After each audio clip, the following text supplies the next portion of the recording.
সেনের লেখা কবিতা সাইলেন্ট। গভীর রাত, কলকাতা ঘুমোচ্ছে শীতের ঘন কুয়াশার চাদর মুড়ি দিয়ে।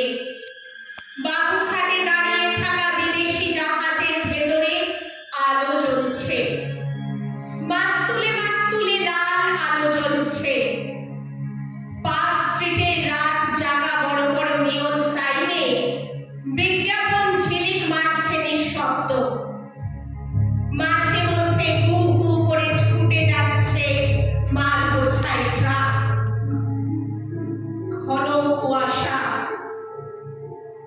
ফুটপাতের পর ফুটপাতে ঘুমোচ্ছে এলেবেলে সব মানুষ, নারী, পুরুষ, শিশু। ঘুমোচ্ছে চায়ের দোকানে ছাই ঠাসা পুরু।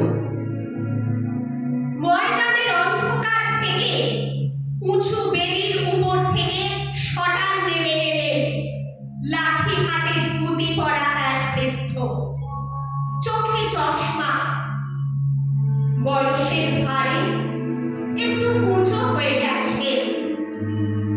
সারাদিনের ব্যস্ত কোলাহলের উঁচু মঞ্চ থেকে নেমে এলেন এক অশ্বারোহী সৈনিক। ফুটপাতের এক উপেক্ষিত উঁচু মঞ্চের থেকে পাঞ্জাবি আর চোস্ত পাজামা পরা আর এক প্রবীণ নেমে এলেন। বুকের বোতামে লাল গোলাপ তার।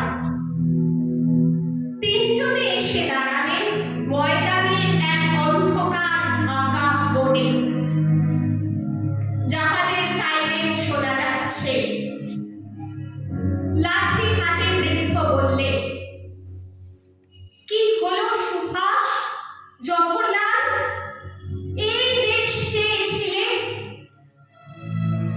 যখন ও সুভাষ মুখে কিছু না বলে নীরবে মাথা নাড়লেন। না না না না বাবুজি। বাবুজি বললেন, আমরা এত সত্যাগ্রহ, কারাবরণ, সুভাষের দুরন্ত চেষ্টা, জওহরলালের গভীর অধ্যবসায়, সব কিছুর মূল্যে এই ভারতবর্ষ।